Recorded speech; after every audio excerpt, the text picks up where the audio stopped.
And that requires getting into a very uncomfortable spot all the time. The goal is failure. I am joined on the UK Drum Show official podcast by Thomas Lang. Yeah. Hello. Hello. Thanks, Ollie, for having me. You're welcome. See you later. No, I'm joking, of course. Thank you. Uh, Thank you for coming on UK Drum Show official podcast. Um, you're opening the UK Drum Show 2025. You have got that job. It's not much Wow. pressure, is it?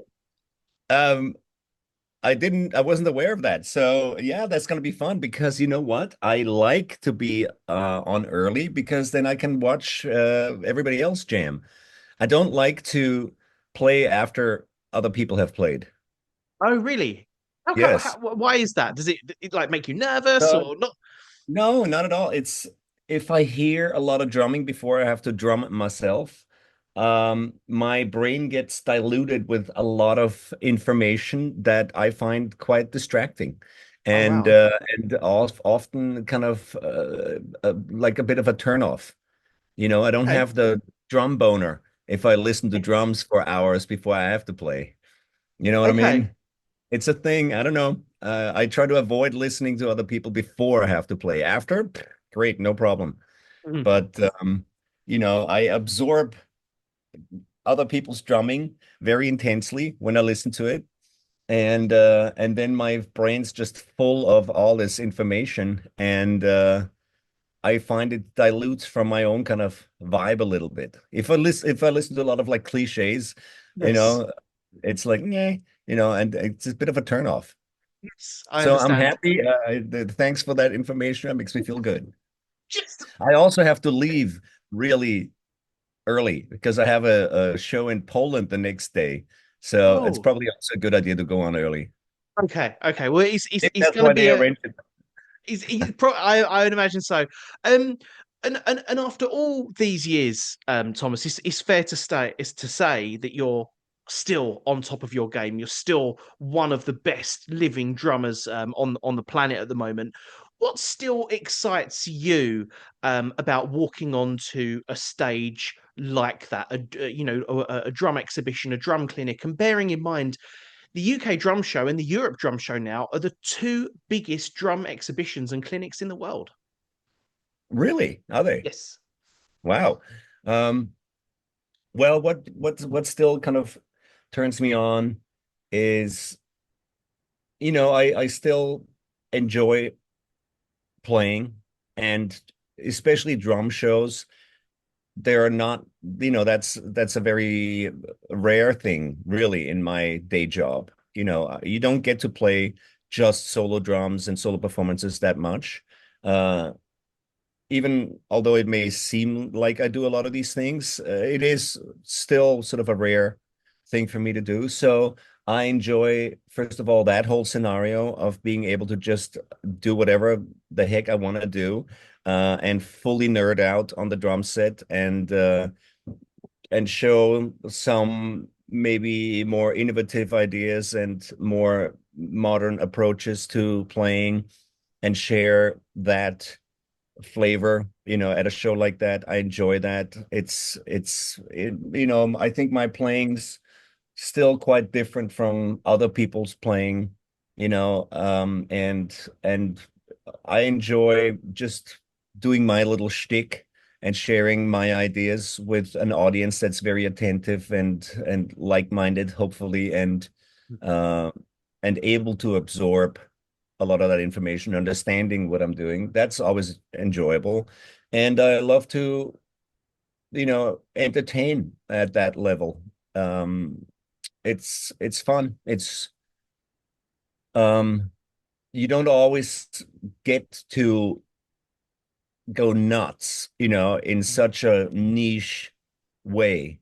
You know what I Yes. mean? I But you mean, we're such can. a, You can at this show. but yes, you can. And of course I want to take every opportunity to do that. Yeah. So I'm always looking forward to these things because in my day job, I don't really have that opportunity at all.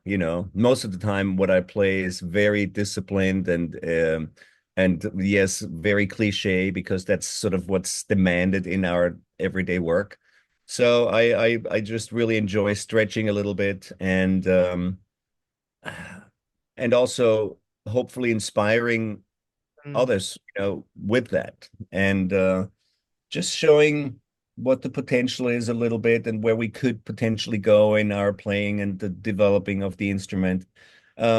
Just giving people ideas and hopefully inspiring and motivating people to sit down and try something creative themselves.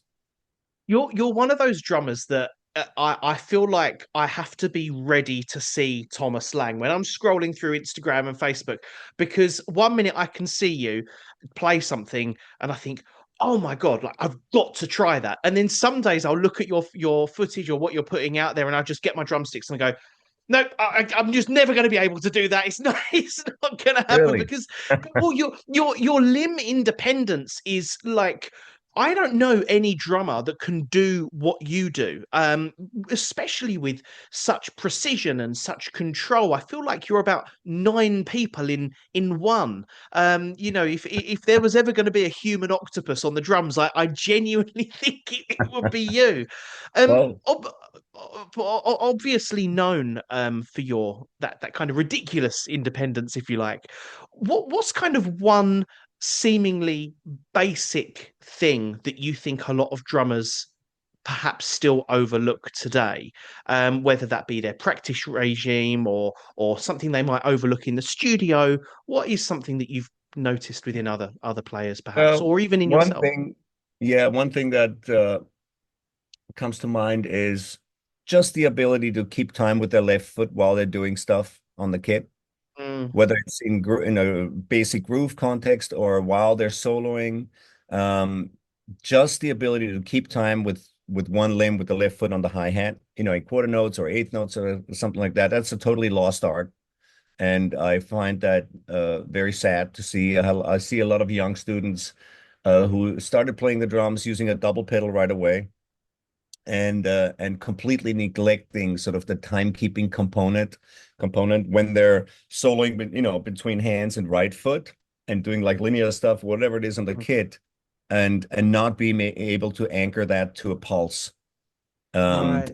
that's really a big thing. That seems to be a totally lost art. I find that very sad and disappointing. Um, and that's the whole thing. If you can do that, everything you do is anchored to a pulse and has a very different meaning. Um, and if you put everything you play between hands and right foot into context, it I think it elevates it to a much higher level, and it shows a much more profound command of the instrument, understanding of subdivisions, um, display of timekeeping ability, Mhm. precision. Everything's anchored to a pulse and therefore a specific subdivision, Mm. and it shows just a lot more control. Yeah. And I really love that and enjoy that very much. And a lot of what I do is based on that idea, even if my left foot sort of timekeeping patterns are maybe more complex, Just a but bit. yeah, maybe a bit. But they're based on that whole idea of just keeping time with one limb while you're doing other stuff with other limbs. Hmm. And that's the biggest thing I think right now that I Okay. miss and I think is undervalued by a lot of younger players, and Right. that I think we should resurrect as one of the most important things to be able to do. Absolutely. And do you think the introduction of the double pedal within, perhaps, as you say, younger drummers, do you think that's kind of a negative because you are, as you say, neglecting your left foot from the hats, or, you know, I'm a big proponent and fan of double pedals and two bass drums. I love it. Mhm. I think everybody should play drums with both hands and both feet. Yeah. I think it's absolutely essential in today's world of drumming to have double bass chops and Mhm. a left foot that's just as developed as your right foot. Mhm. However, it's really important not to neglect the hi-hat and any other sort of pedal operated instruments with the left foot. I think that's really important, and it shows that you actually have good foot technique in general, like foot Yes. technique, not just double bass drum technique. A Mm, foot technique is really important to me. And there's so much potential for exploration and creativity and innovation in that world, more than I think any other aspect of drumming today. hmm So I don't think it's a problem or an issue that the young drummers start playing double bass drums early on or right away. I think that's cool. I recommend it. However, in addition to that, they should spend more time with the left foot on the hi-hat and really develop that, and not just mm, timekeeping skills with the left, but also maybe playing some more complex patterns on the hi-hat, you mm, know, offbeats or eighth note offbeats, eighth notes, 60 note offbeats, like simple stuff, or mm. just kind of samba pattern or something like Yes. that, you know, Yes. or a splashy hi-hat, whatever, just to be able to put everything else you're doing in context and anchor it to time. I think that I like that. Yeah, is I totally, yeah, I completely get that. Thomas, talking about obviously, going back to the beginning, really of drumming with, having one foot on your hi hat and one foot on your kick drum. You have played with legends, taught globally, inspired millions of players. But when was the last time you felt like a beginner sitting behind the kit? Maybe when something personally impacted your playing, or maybe you'd had a experience where you thought, I just can't get that chop right. When can you tell us about, because when we see your footage, you are so precise and clean and everything's very complicated, but there obviously is a lot of work that goes behind that. And I wonder if you may be able to share a story as to when maybe you had a bit of a struggle recently. I strive for that experience every time I sit down to practice. I try to literally confront all the things I cannot do every time I sit down and practice, and I feel like a beginner almost every time I Are sit you down to really? practice. Yeah, and Wow. that's the point of practicing for me. I want to push myself beyond my current capability, and that requires getting into a very uncomfortable spot all the time. The goal is failure for me every time I sit down to practice. That's such a strange but also amazing way of looking at that. That I feel like I've just had some sort of paradox in my head. It's like that's so clever. Well, that is the point of practicing. The point of practicing versus playing is to confront your biggest weaknesses all the time and to eliminate problems and shine a light on the dark areas of your playing. Mm. I only dabble in that when I practice. So it's literally every day that I have that experience when I sit down to seriously practice. When I sit down to play, it's a very different thing. Yes. Yeah. Practicing is is confronting your demons on a daily basis. All the things you cannot do. You're learning something new, you're tweaking, refining, improving. That's what practicing is. You're dealing with all the stuff you can't do. It's frustrating. There's no, the occasional epiphany or very slow progress, but to answer your question, I feel like that every day when I sit down to practice. I start at a point where I'm failing, and the goal is failure, and I try to develop things beyond that point. So it's literally every time I sit down to practice. And then, when I just sit down to play, it's a very different attitude because I then apply all the things that I've practiced and I try to play them in context, and it's not introverted, it's extroverted, and it's not mechanical and repetitive and ultra rational and analytical. It's the opposite. It's creative. It's about emotion, about interaction. It's non-repetitive. Yes. And I try to apply into things and I improvise, and it's about energy and nuance and dynamics and all that. But when I'm practicing, it's really lame. And I feel like a Right. beginner every day. And that's what I'm going for. I'm going for Uh, that experience. That's incredibly inspiring to hear, especially coming from you. That's amazing that you have that outlook, and I hope that itself inspires so many people that are listening or watching this. You used the word extroverted there, and I want to just pick up on that. Why do you think it is, Thomas, that drummers within a band situation are the natural extrovert? Why are drummers 9 times out of 10 the party animals of the band? Or why do you feel that drummers can go to an event like the UK Drum Show or Europe Drum Show, and after just one weekend, they can make new best friends for life from just a love of drums? Because you don't see that with many other instruments. I think several factors. One is the fact that drumming is such a primal activity. It's so simple and easy to understand and to visually absorb and understand what the drummer is doing. Even a non-drummer can watch a drummer and grab a stick and bash something. I mean, it's like the most direct, most basic sort of thing to absorb as a listener. You know, if you see somebody play the piano, first of all, you don't visually connect much with the Hmm. activity. You know, you don't know exactly which keys he's pressing. It's all very complex. There's harmonies and there's like tensions uh and it's very, as much as I love the piano, I play piano myself, but it's not as visually exciting, first of all, and Hmm. it's very difficult for people to identify with the activity themselves because it requires a lot more theory, and the scale is so much smaller of the physical aspect of it. It's hard Yes. to kind of absorb it visually. With the drums, you see somebody go boom, boom, boom, and everybody identifies with that, Uh, and I think that's Yes. one reason why the drummers they bank on that when they perform, and that Mm, makes the party animal.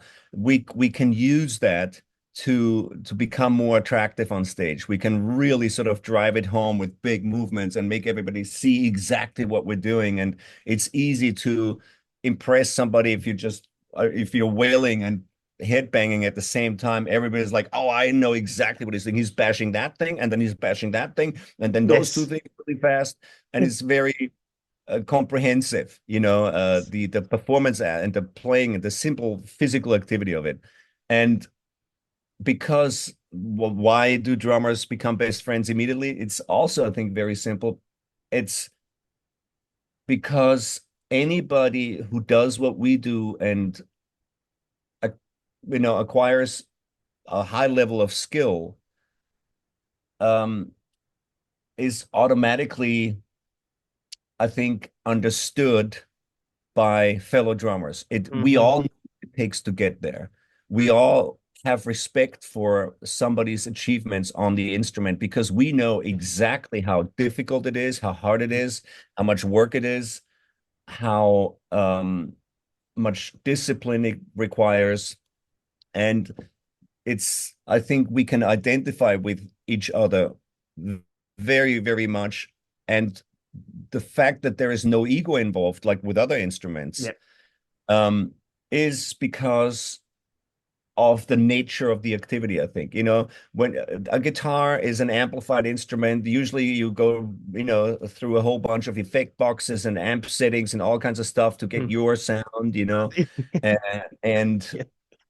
and you know, it's easy to fake certain things or to make things sound more complex than they are using effects and delays and all Mm. kinds of uh, digital processing.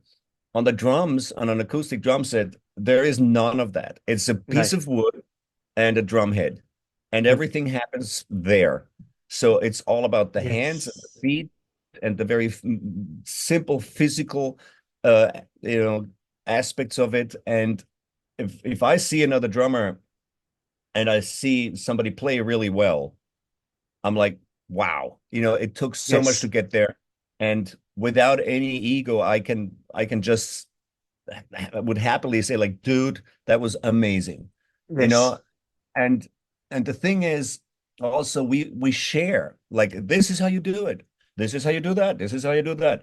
And we are so open and happy to share exactly the details and nuance of what we're doing because we all know how hard it is to get there. You have to put in the work. You can have Mm. all the information. Here it is. Boom, take it home now, do the work. And I think that makes a big difference. We can't fake anything on the drums. It's so direct, and so simple to understand in many ways, like in terms of movement and motions and mechanics and so on, that the one thing that separates the boys from the men here is actually putting in the work.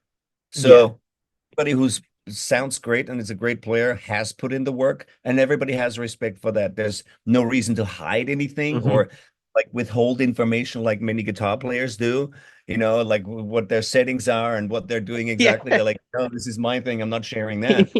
Need that. We don't need that at all. And I think that makes the drumming community very special. Everybody goes, well, you know what? He put in the work. Respect. Yeah. I Yeah. tip my hat to you, sir. I love Um, it.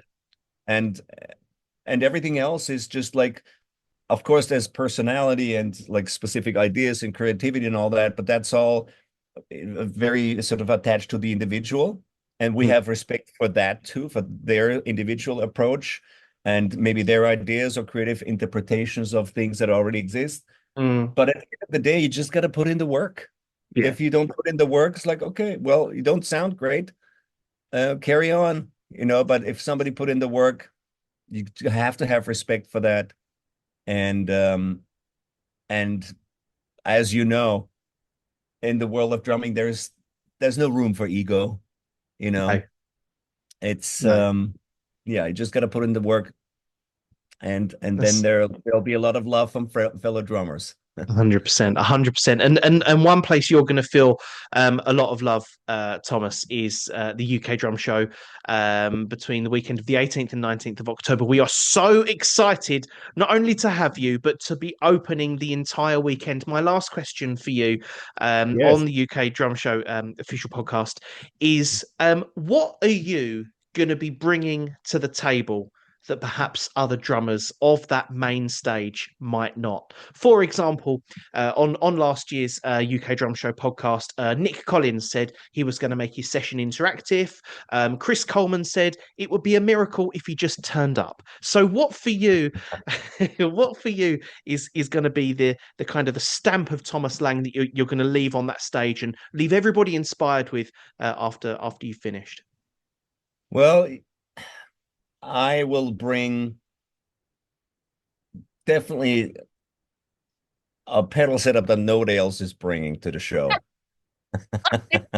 I bet you bloody are actually. Yeah, I'll bring a really cool looking drum set with a lot of toys, and I will bring some, 21st century high-end drumming You with, absolutely love it, don't you? You absolutely bloody love it, don't you? You like your of pedal course. setups, your toys. Oh, It's yeah, just I'll have very small drums and I have very big drums. I have octoban type rototoms and I have gong drums.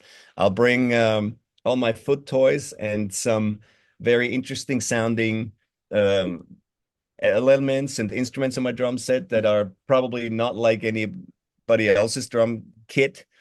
And I will, strive to display some high-end 21st century drumming and hopefully inspire people and leave my mark that way. I'm also really looking forward to just going back to the UK because I lived there, as you probably know, for many years. I lived in London for like 15 years. So it's the first time I'm going back in a long time. And I'm really looking forward to that, visiting my old home and breathing of some of that beautiful British air, probably what is it, October? Yeah, October, right? Yeah, yeah, it's gonna be cold and it rainy will and be. fog and you It'll know, be horrible outside, but amazing inside. yeah, but I'm looking forward to that. I'm just looking forward to coming back to the UK and hopefully my goal is to just make people go, huh, that was interesting. Yeah. You know, that's it. If I can do that, then I'm very happy. Just sort of try to inspire, inform, and entertain. Thomas, we cannot wait to see you bring all your toys to the stage and all your wisdom, and to leave thousands of people inspired by your playing. Thank you so much for coming on the UK Drum Show official podcast, and we will see you very, very soon. Thank you, Ollie. I'm looking forward to it.